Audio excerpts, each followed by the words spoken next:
आज की प्रेस वार्ता में आए हुए सभी हमारे सम्मानित पत्रकार बंधुओं का मैं अभिनंदन करता हूं, स्वागत करता हूं और आभार प्रकट करता हूं कि कम समय की सूचना पे आप सबने समय दिया। आज आपके सम्मुख एक बड़ी दुख की घड़ी में और एक ऐसी घटना जिसने संपूर्ण उत्तर प्रदेश ही नहीं बल्कि देश की मानवता को शर्मसार करने का काम किया है, उस घटना में आपसे पार्टी की ओर से हम बात करने के लिए आए हैं। परसों जो कानपुर देहात की घटना घटी, जो दृश्य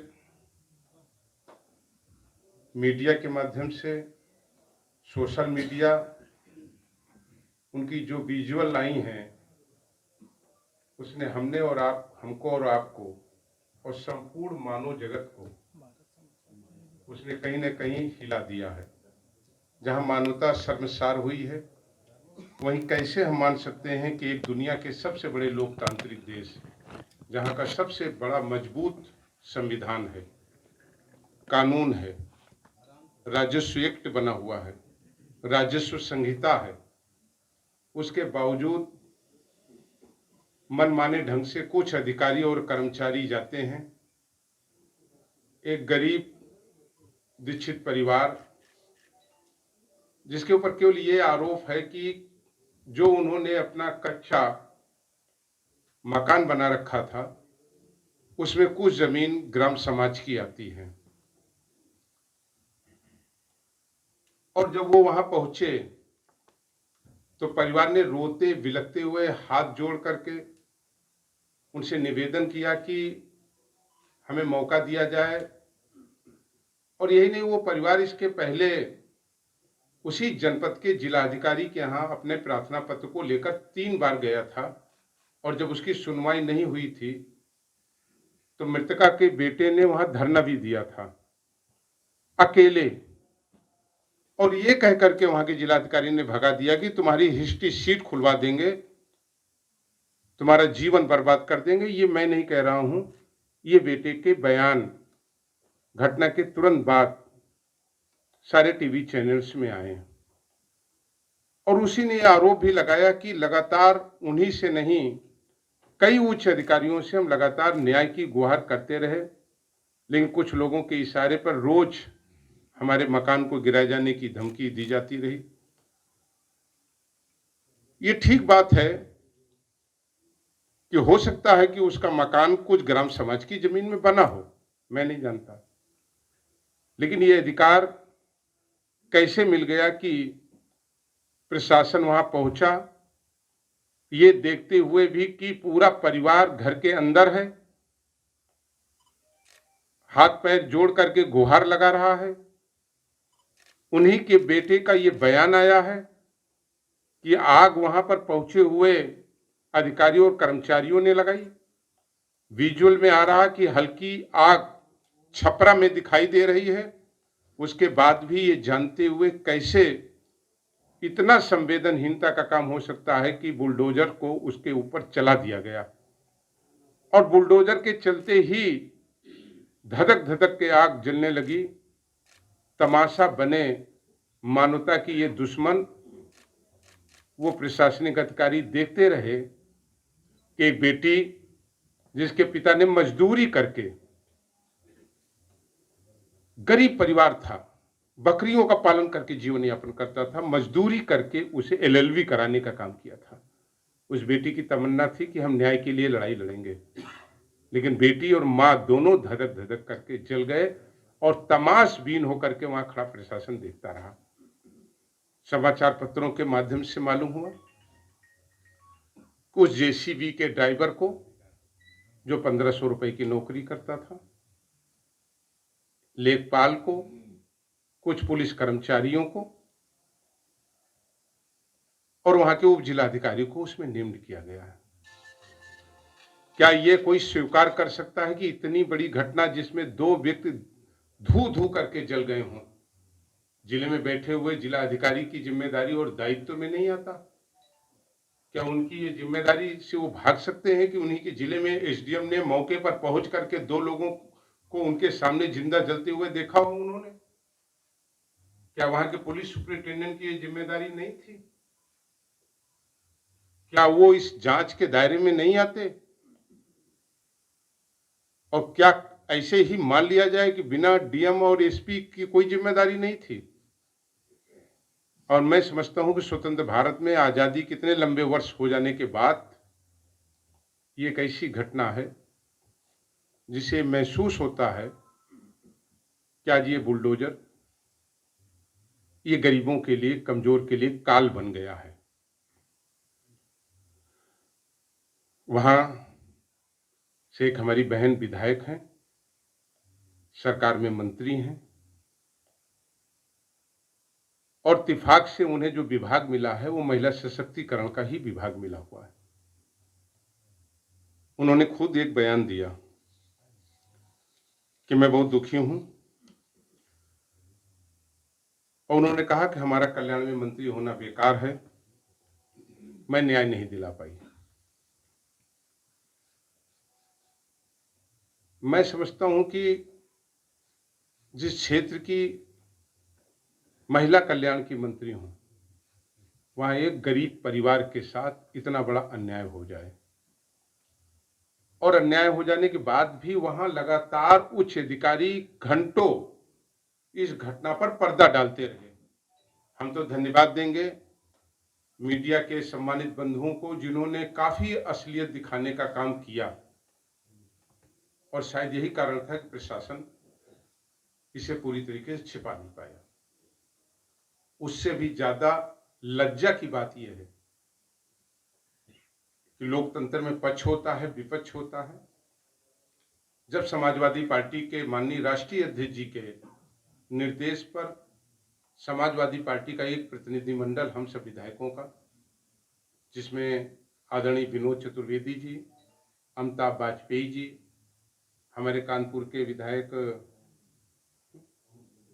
रूमी साहब, और भी हमारे प्रदीप यादव जी, कई हमारे और जो सदस्य साथ बैठे हुए हैं, केवल इसलिए जा रहे थे कि परिवार के साथ हम अपनी संवेदना व्यक्त कर सकें और घटना क्या है इस घटना की जानकारी लेकर के अपने पार्टी के शीर्ष नेतृत्व को हम दे सकें। रायबरेली से निकले 9 जगह पुलिस, लखनऊ से निकले, ऐसा लग रहा था कि कोई बहुत बड़ा डाकू वो इधर से गुजरने वाला है। जगह जगह नाकेबंदी। अंततः बदरका में पूरी हाईवे को बंद करके हमें रोक लिया गया। मजबूर होकर के सड़क के किनारे जाकर के खेत के पास धरने पर बैठना पड़ा। 5.5 घंटे हम धरने पे बैठे रहे। अमिताभ वाजपेयी जी अपने घर से केवल अकेले इस प्रतिनिधिमंडल में शामिल होकर वहां जाना चाहते थे। छावनी बना दी गई वहां पर।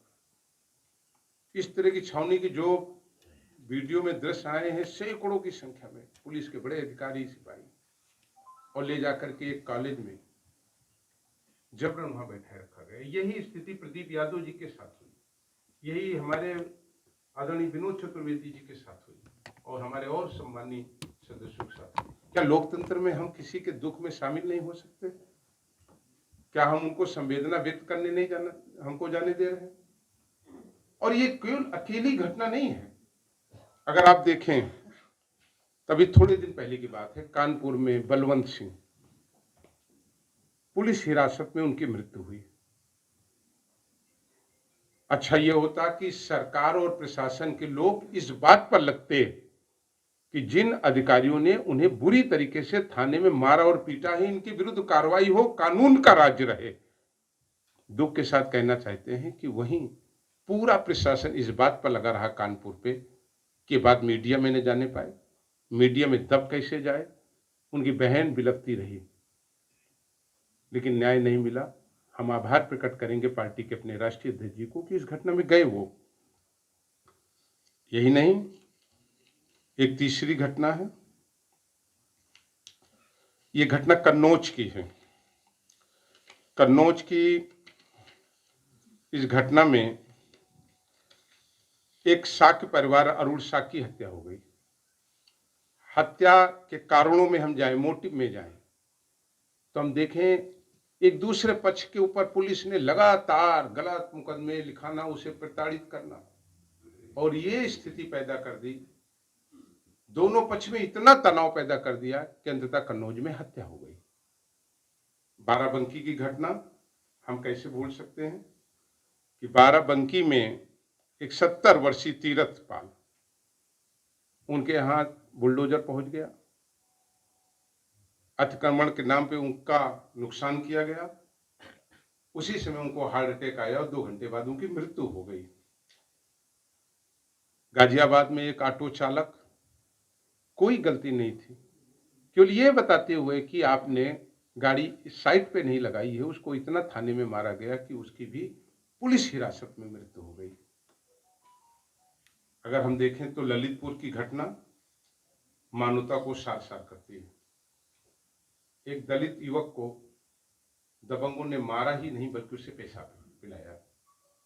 अभी जनपद रायबरेली की अमेठी संसदीय क्षेत्र के डी में एक रोहित पासी नाम के व्यक्ति को गलती केवल इतनी थी वो कि उसने जो मजदूरी की थी, वो प्लम्बर था, वो पैसा मांगने जाता है तो दबंग उसे स्वयं मारते हैं और फिर थाने में ले जाकर के मारते हैं और थाने में थूक करके उसे चटवाने का काम करते हैं।